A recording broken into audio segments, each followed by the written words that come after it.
Hi everyone! I hope you're all having a great week.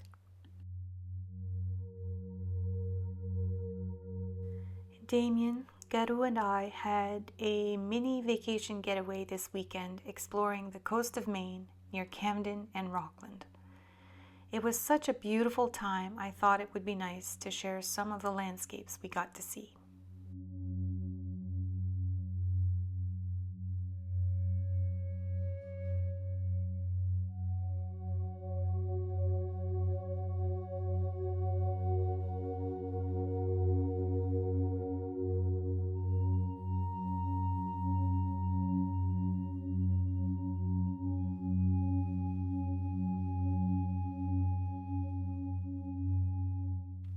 We didn't get to see any rabbits hopping around, but the wild turkeys were eager to welcome us home after our trip.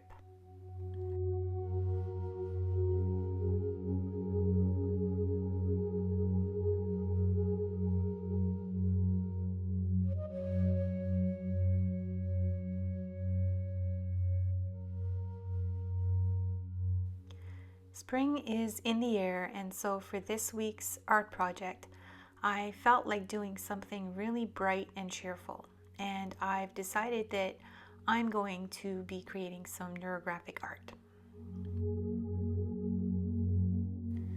Over time, I've really developed my own way of making or creating neurographic art, and so it may be a bit different than what you've seen other people do. And I just want you to be aware that I am not in any way, shape, or form much of a rule follower, especially when it comes to creating. So I like to do things my own way. And I prefer to start my process by creating a lovely background, and then I will create some shapes and some lines and proceed with my own way of doing the neurographic art process. I'm going to be working with Carmine Nacarat, Nickel Azo Yellow, and Phthalo Turquoise.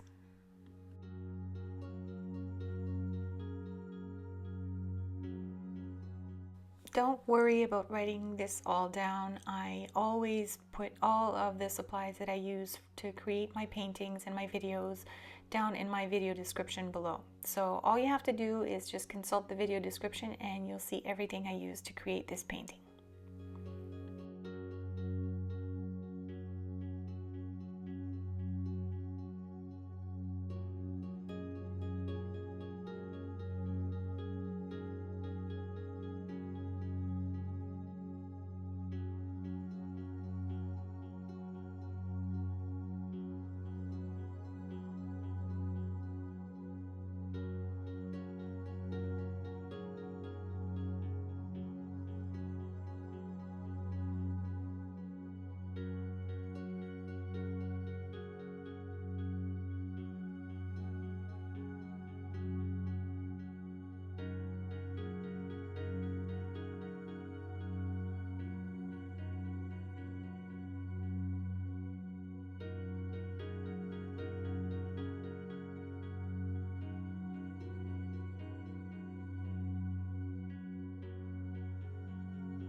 Once my background was completely dry, I rubbed the salt that I had put on the paper while it was wet off the surface, and I noticed that there were a couple of areas that seemed a little bit lighter than I wanted them to be, so I spritzed my paper with some water and I came in with a little bit more color just to intensify those areas.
I've decided to come in with the same marker that I just used to draw my lines, and I'm going to start by rounding off the areas where the lines intersect, and I'm going to do this all over the piece basically before I start coloring in those areas, because this marker has a finer tip and I find that it's not the very best marker to color in those areas. So I'll come in with a different brush tip pen after the fact.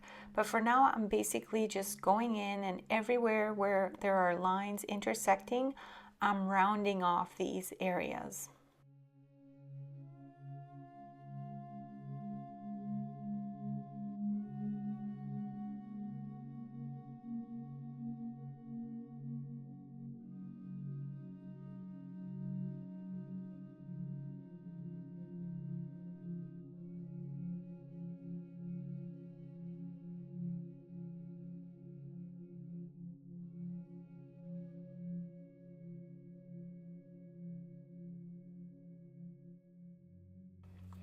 For those of you who may not be very familiar with my neurographic art process, I will link a few videos in my video description to offer you a little bit more information on my specific process. There is a more formal process. I don't tend to follow that formal process completely, but there are a number of really great videos online as well that you might be able to enjoy if you want to know a little bit more about the neurographic art process as it is prescribed in therapy. I do this mostly as a way of relaxing my mind, and I find that it's a very easy process that doesn't involve a whole lot of thinking. And so for me, that's the therapeutic part of neurographic art. And so I like to keep things as simple as possible, and I do it in a way that helps me stay relaxed and in the present moment rather than worrying about following rules or doing things in a specific way. If you are a person who prefers to follow rules, there's nothing wrong with that. It's just not my way of working. But I would encourage you, if you would like to know more specifically about the formal neurographic art process, to do some Googling online, or some researchers, some researching online, not necessarily Googling. Oh my goodness, it's funny how we get used to using a certain search engine and then it just kind of becomes the thing. So anyway, do a search online on neurographic art and you will find a ton of information. And there are also quite a few other artists out there who do neurographic art, and there's some wonderful videos. But I will link some of the ones I've done in the past where I explain my process a little bit more in depth. And of course, as always, if you have any questions, please don't hesitate to contact me. I would be more than happy to help you.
once I'm done working on my neurographic lines, I generally like to go in and start, quote unquote, decorating my artwork.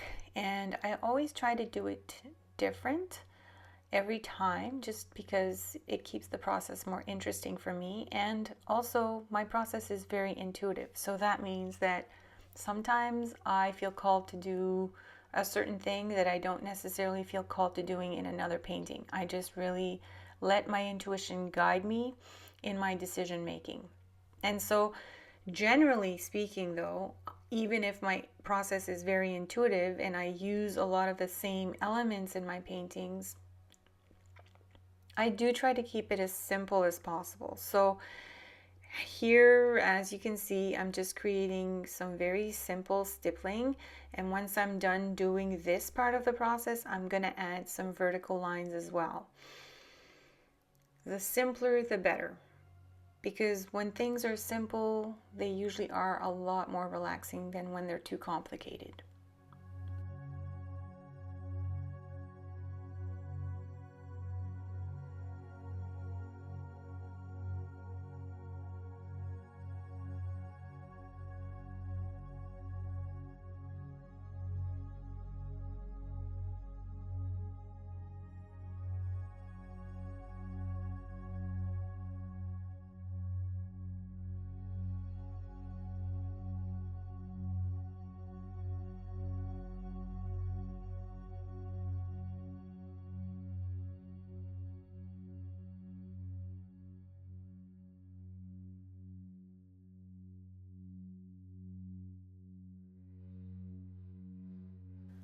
I generally prefer to create my vertical lines freehand. So that means without the help of a ruler. But I do find that applying a few lines using my ruler helps to guide me as I'm creating my freehand lines. I think it's freehand. Good God, I don't know why I have such a hard time with that. Yeah, I think it's freehand. Anyway, drawing lines without a ruler. That's what I'm trying to say. Sorry. So, yes, I draw a few lines that act as a guide, and when I'm drawing my other lines without the use of a ruler, it makes it easier for me to guide my pen down the paper if I have something to sort of follow as I'm creating the lines.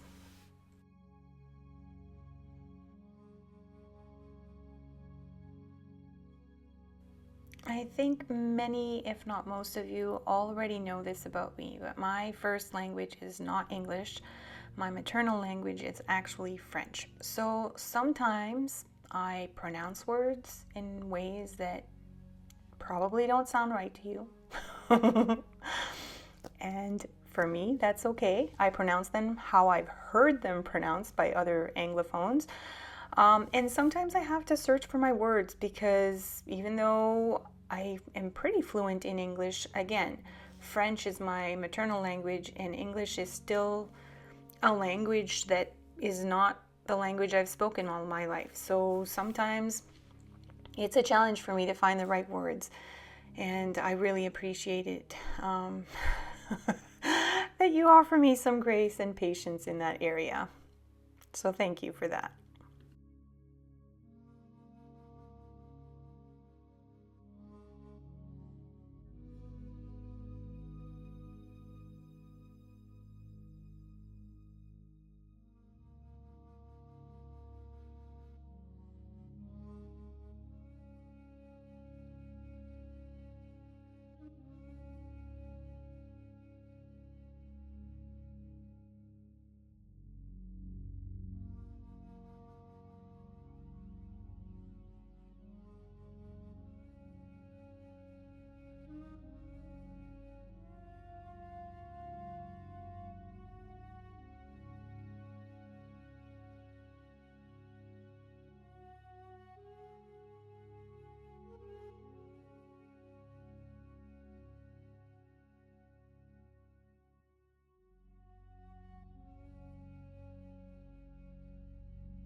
I really like the composition of my painting so far.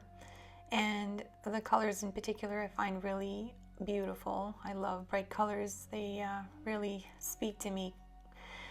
But I do feel like I need a little bit more light contrast. And I could do this using some white, and oftentimes I will do that. But in this case, I want to do it in a different way. So I'm going to add not only some light contrast using my magic green, but it's also going to add a contrast, being that the magic green is also iridescent. So against the matte background, it's going to offer some nice contrast.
I'm really loving the magic green, but I do feel like I need to bring a little something special in this painting, and that something special, of course, is gonna be my star gold.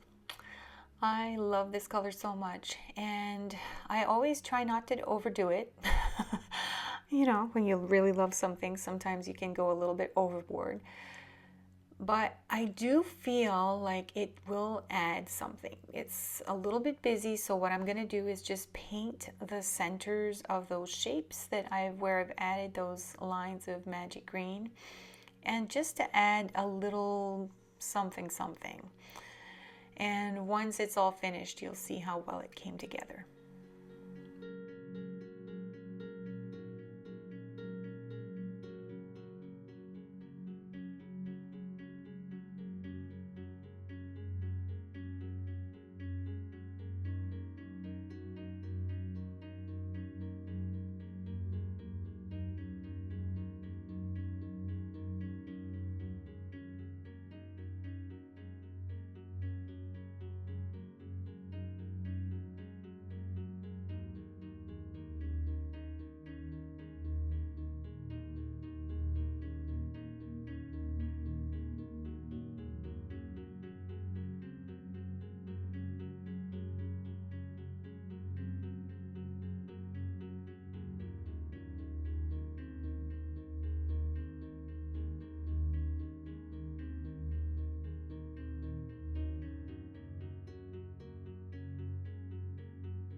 Neurographic art always brings a smile to my face.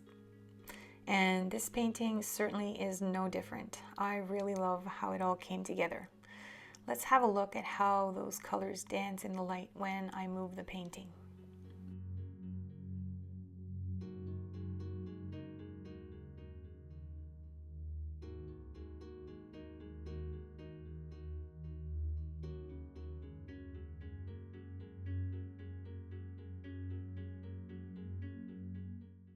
I think sometimes we look at the creative process as something that can be complicated, when in all reality it doesn't need to be complicated at all.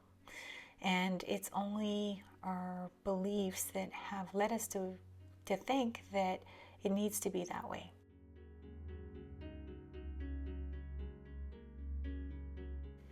It's my sincere hope that little processes like this one can encourage you and help you to see that art does not need to be complicated in order to be beautiful.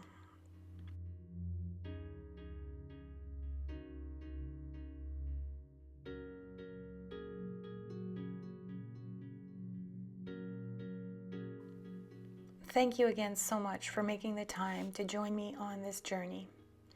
I hope you have a wonderful week and happy creating!